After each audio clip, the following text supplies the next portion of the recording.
ಇವತ್ತಿನ ಹೋರಾಟಕ್ಕೆ ನಾವು ಕಲಬುರಗಿಯಿಂದ ಬಂದಿದ್ದೀವಿ ಸರ್. ಸಮಾಜ ಸೇವಾ ಕಾರ್ಯಕರ್ತರ ವೇದಿಕೆ ರಾಜ್ಯಾಧ್ಯಕ್ಷ ಚೆನ್ನಯ್ಯ ವಸ್ತ್ರದಂತ ಹೇಳಿ ಸರ್. ಎಷ್ಟು ಜನ ಬಂದಿದ್ದೀವಿ ಸರ್ ಸುಮಾರು ನಾವೊಂದು 20-25 ಜನ ಬಂದಿದ್ವಿ ಸರ್. ನಾವು ಅಲ್ಲಿಂದ ಸುಮಾರು ಜನ ಹೊರಟಿದ್ವಿ, ಮಧ್ಯದಲ್ಲಿ ಒಂದು ಏನೋ ಕಾನೂನು ತೊಡಕಾಗಿ ಬೇಡ ಅಂತ ನಿಂತಿದ್ವಿ.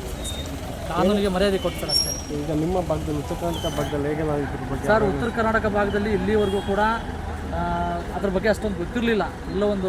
ಎಲ್ಲೋ ಕಡೆ ಎಲ್ಲ ಕಡೆ ಆಗ್ತಾ ಇರೋ ಥರ ಆಗ್ತಾಯಿತ್ತು. ಬಟ್ ಈಗ ಉತ್ತರ ಕರ್ನಾಟಕದಲ್ಲಿ ತುಂಬ ದೊಡ್ಡ ಅಲ್ಲೇ ಸೌಜನ್ಯ ಪರವಾಗಿದೆ ಸರ್. ಈಗ ಅಲ್ಲಿಂದ ಸುಮಾರು ಜನ ಹೋರಾಟಕ್ಕೆ ಅಣಿ ಆಗ್ತಾ ಇದ್ದಾರೆ ಸರ್. ಇದೇ ರೀತಿ ಇವರು ಪ್ರಕರಣಗಳನ್ನು ದಾಖಲಿಸ್ತಾ ಹೋದ್ರು, ಇದೇ ರೀತಿ ಇವರು ನ್ಯಾಯ ಕೊಡಿಸದೇ ಹೋದರೆ ಅಲ್ಲಿಂದ ಮಧ್ಯ ಕರ್ನಾಟಕ ಉತ್ತರ ಕರ್ನಾಟಕ ಎಲ್ಲ ಕೂಡ ಇಲ್ಲಿ ಏನೋ ಕರಾವಳಿ ಸೇರಬೇಕಾಗ್ತದೆ ಸರ್. ಇವತ್ತಿನ ಬೆಳವಣಿಗೆ ಬಗ್ಗೆ ಏನು ಅನ್ನಿಸ್ತು ಸರ್? ಇಲ್ಲ ಸರ್, ಇವತ್ತಿನ ಬೆಳವಣಿಗೆ ಖಂಡಿತವಾಗಲೂ ಏನಂತಂದರೆ ಅಧಿಕಾರವನ್ನು ಬಳಕೊಂಡು ಕಾನೂನು ದುರ್ಬಳಕೆ ಮಾಡ್ಕೊಂಡಿದ್ದಾರೆ ಸರ್. ಮಹೇಶ್ ಶೆಟ್ಟಿ ಅವ್ರ ಮೇಲೆ ಸುಮ್ಮನೆ ಸುಳ್ಳು ಕೇಸ್ಗಳನ್ನ ಮಾಡ್ತಿದ್ದಾರೆ. ಇದ್ರ ಬಗ್ಗೆ ನಿಮ್ಮ ಸರ್, ಇದು ಹೋರಾಟಗಾರರ ಮೇಲೆ ಸುಳ್ಳು ಕೇಸ್ ದಾಖಲಿಸ್ತಾ ಹೋದರೆ ನಾಳೆ ಹೋರಾಟಗಾರ ಇರೋದಿಲ್ಲ ಸರ್. ಇಲ್ಲಿ ಇವ್ರದ್ದು ರಾಜಕಾರಣಿಗಳು ಭ್ರಷ್ಟ ರಾಜಕಾರಣಿಗಳದೇ, ಭ್ರಷ್ಟ ಅಧಿಕಾರಿಗಳದೇ ರಾಜ್ಯಾಡಳಿತ ಸರ್. ಇಲ್ಲಿ ಈ ರೀತಿ ಅವರು ತಮಗೆ ಅನುಕೂಲ ಆಗಲಿ ಅಂತಲೇ ಹೋರಾಟಗಾರರ ಮೇಲೆ ಈ ರೀತಿ ಒಂದು ಪ್ರಕರಣಗಳನ್ನು ದಾಖಲಿಸ್ತಾ ಇದ್ದಾರೆ, ನಮ್ಮನ್ನು ಕುಗ್ಸೋದಕ್ಕೆ ಸರ್. ಬಟ್ ಅದಕ್ಕೆ ಯಾವುದು ನಾವು ಹೆದರ್ಕೊಳ್ಳೋದಿಲ್ಲ ಸರ್. ಖಂಡಿತವಾಗ್ಲೂ ತುಂಬ ಸ್ಟ್ರಾಂಗ್ ಇದ್ದೀವಿ ಕನ್ನಡಿಗರು. ಮಹೇಶ್ ಶೆಟ್ಟಿ ಅವ್ರ ಸಪೋರ್ಟ್ಗೆ, ಗಿರೀಶ್ ಮಟ್ಟಣ್ಣವ್ರ ಸಪೋರ್ಟಿಗೆ ನಾವು ಯಾವತ್ತೂ ಇರ್ತೀವಿ.